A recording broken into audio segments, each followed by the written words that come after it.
Hey book nerds, welcome to my channel, dbooknerd. My name is Denise, and if you are new to this channel, please make sure that you subscribe and hit notifications. Also hit like if you like this video, and if you're returning, welcome back. So in this video, I'm going to be talking about how BookTube has destroyed my reading. And yeah, so I want to talk about that, see what I can do about it, and hopefully get some of your feedback. So let's get started.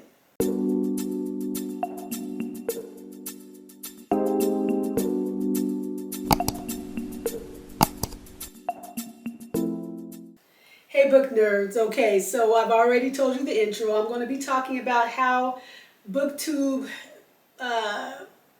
in a way, has destroyed my reading or ruined my reading, and or how I have let it actually ruin my reading to a degree, and hopefully figure out some ways that I can remedy this while still keeping my BookTube channel and all of that. So this, I don't have it practiced. I'm just going to be kind of talking off the cuff.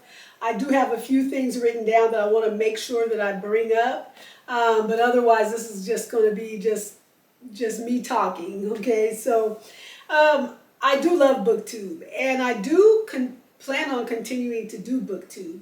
Will I take a break? Maybe, and I'll talk about that a little bit towards the end.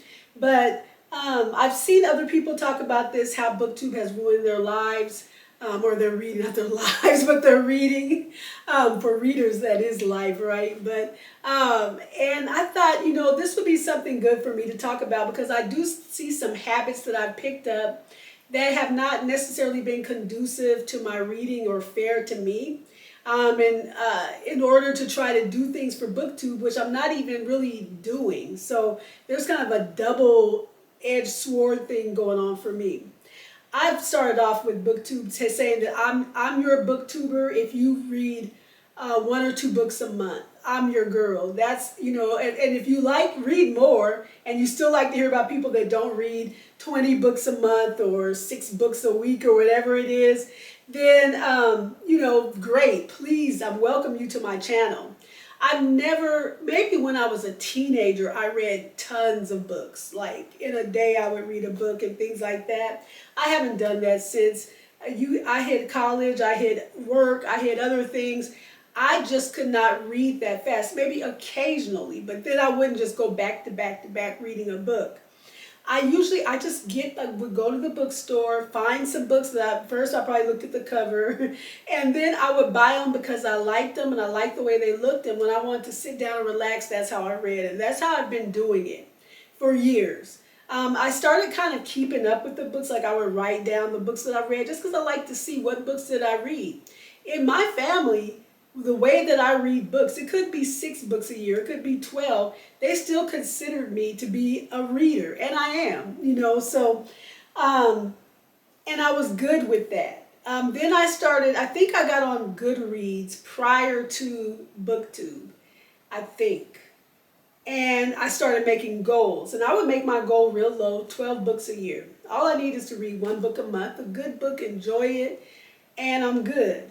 And then I upped it to 20. So let me see if I can challenge myself and do 24. So that's 2 books a month. And sometimes I made it, sometimes I didn't. Like last year I didn't make it. Other times I have. Sometimes I read more. And I don't know that I've ever, except again, maybe when I was a teenager, ever read 100 books in a year or something like that.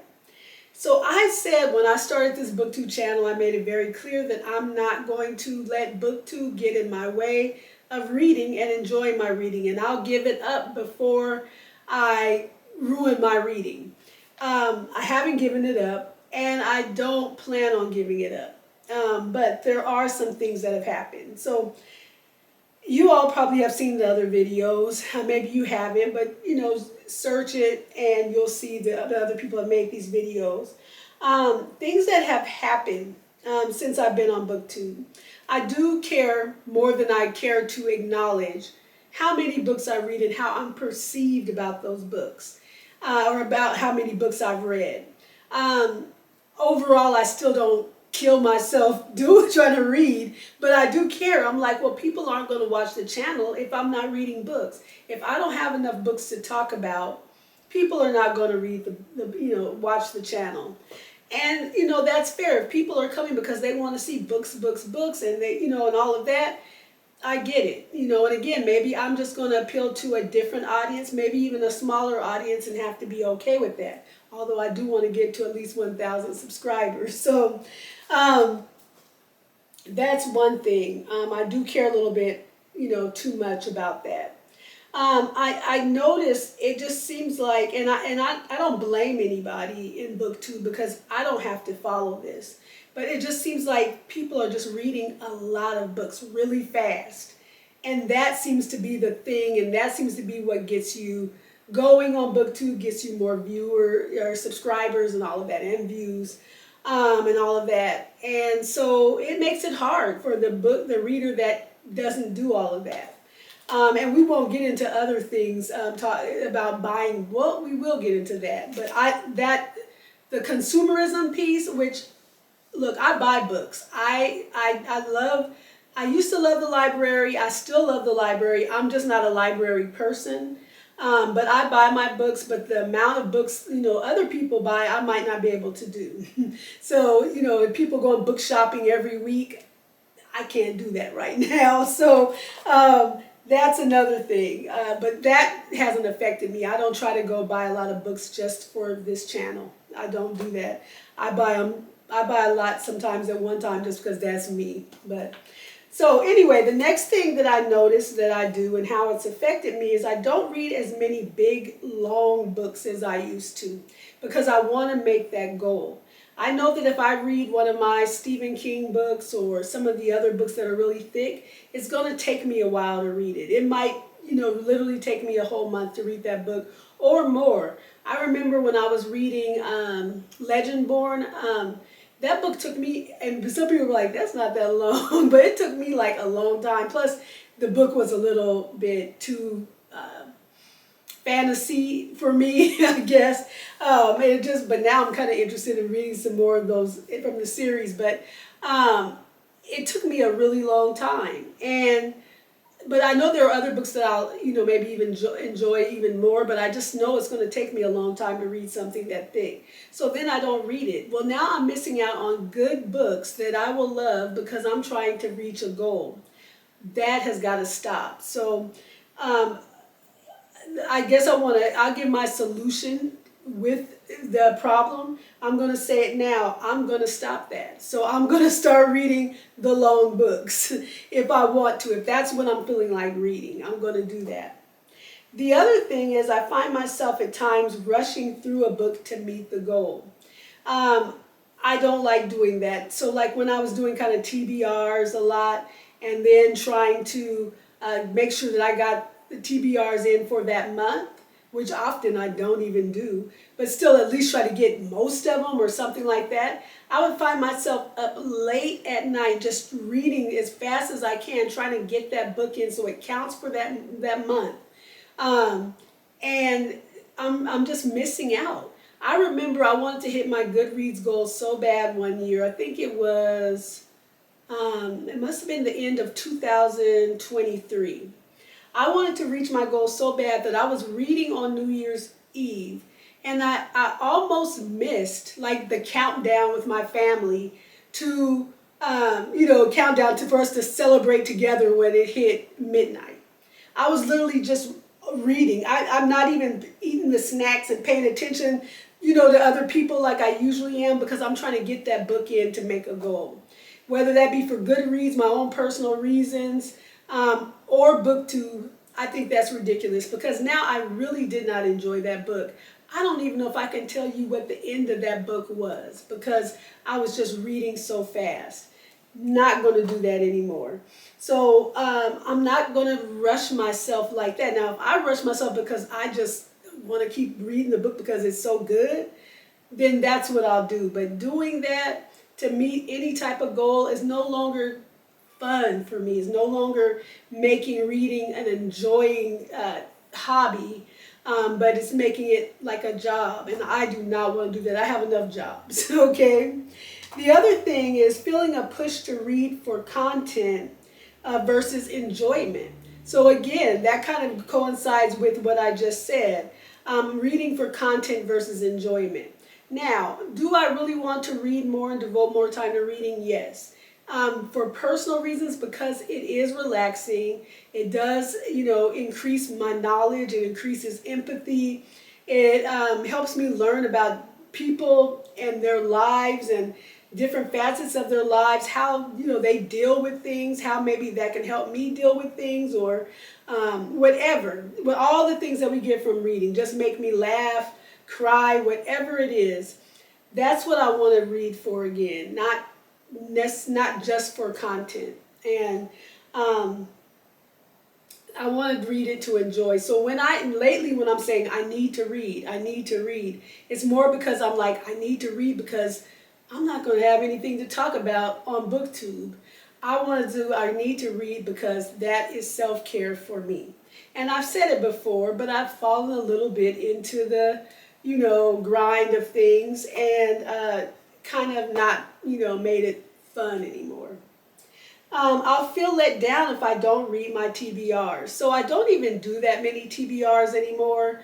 Although TBRs are fun, I don't know necessarily that I'm going to stop doing TBRs altogether, because sometimes I think it's just fun, just kind of make that challenge.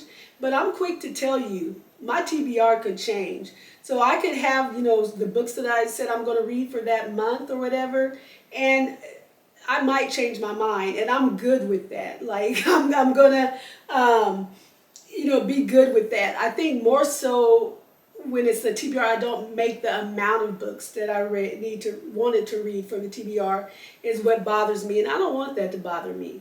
I can read what I can read, lifes, and I've said it several times. Life has been lifing for me and my family like no other. And right now, not only with the things that have just gone on, I have other stuff going on personally. Excuse me, to include, I'm like looking for full-time work or to have enough work. Like, I'm an adjunct professor, so sometimes we have to work at a lot of schools to make full-time money, or we just try to find something that gives us that full-time. And I lost my pretty much full-time job last June, and I have not been able to find anything that can replace that. And so I've been looking for jobs. I just got hired onto another university, and but it doesn't, it's not giving me what that job did. And so I'm in orientation, dealing with the grief of our mom. I'm, dealing with some health issues. Like, I got another family member is very sick. I have a lot of stuff going on, like financial, everything. I cannot allow me not making my TBR a top priority, or not even last priority. It just doesn't even need to be priority. So I can't read as much as I want. Even when I try to read, I'm not even able to concentrate as much as I would like to. So yeah, I'm not going to be let down if I don't make my TBR. Again, I want to be flexible, so I might choose books and then I might change my mind on which ones I want to read. No problem. But I might not read the amount of books that, again, I wanted to read for that month. So my TBR might be shorter, the books I actually read versus what I wanted to read might not be, there might not be as many. And that has to be okay too. So those are some of the things in which BookTube has destroyed my life. It hasn't destroyed it. Not my life, my reading. It hasn't destroyed it. You can only, there's some things that you just don't have to let destroy you. So, but it has irked me a bit. It's bothered me a bit, and I'm feeling that pressure to read for content, read, to complete my TBR, read so that I make this goal, read to impress and maybe get more videos, not videos, but get more subscribers and views and all of that, versus just enjoying it. And I'm going to stop. So that's kind of where I'm at. I'm actually going to stop, and I'm not going to do that as much, and just let this be organic. And maybe there might have to be some things that I change about the channel. Maybe, the theme of it needs to change. I don't know. Branding needs to change. I don't know. Maybe, that just needs to take place. Maybe, though, my people will find me and I'll find them, and we can enjoy just reading casually the way that we want, and just enjoy that and talk about that. Whether we read 100 books, whether we read 20, whether we read 5, in a year, that's all good, and we can still enjoy that. And so I'm going to I might be, and I'm not sure, I might be taking a step back again from BookTube. Hopefully not near as long as I did that one time where it was I started it in the pandemic in 2020, stopped by the end of that, like October of 2020, and then didn't come back until 2023. Not that long of a break, but maybe it might even be a week or two or more, and just kind of refocus and see what exactly do I want to do with this channel. Do I need to rebrand it? Do I need to just kind of keep it the same? What things do I want to do? I do like the vlogs, so I do kind of want to do more of that. Yeah, so, maybe that needs to take place. I don't know. Or just, kind of get a lot of my things in life hopefully more in order, or learn to adapt to them and all of that. And then kind of come back and, maybe then I'll have a lot of books read once I come back and I can talk about them. I don't know, but I like your thoughts. If you are a booktuber, what has been your experience as a booktuber? Do you find that being a booktuber has somewhat ruined your reading? Has it enhanced your reading? Do you find, if you're not a booktuber but you like to watch BookTube, is there anything about BookTube that you do find annoying, like, or does it bother you about, some things that booktubers do? Let me know. Anyway, that's my little speech, and I do enjoy it. So again, I don't plan on, as far as I know, of giving it up. I might change format, I might not. But I do know that I really, really need to get back to, and will get back to, making reading and enjoying, does that make sense? An enjoyable process first, before reading to like a job, to make content and to reach goals, and goals are good. And reading more is good. There's nothing wrong with that. But when it becomes a chore and I'm not enjoying it anymore, then that becomes a problem for personally me. So anyway, again, let me know your thoughts. I hope you all have a great day. Be blessed and be book nerdy.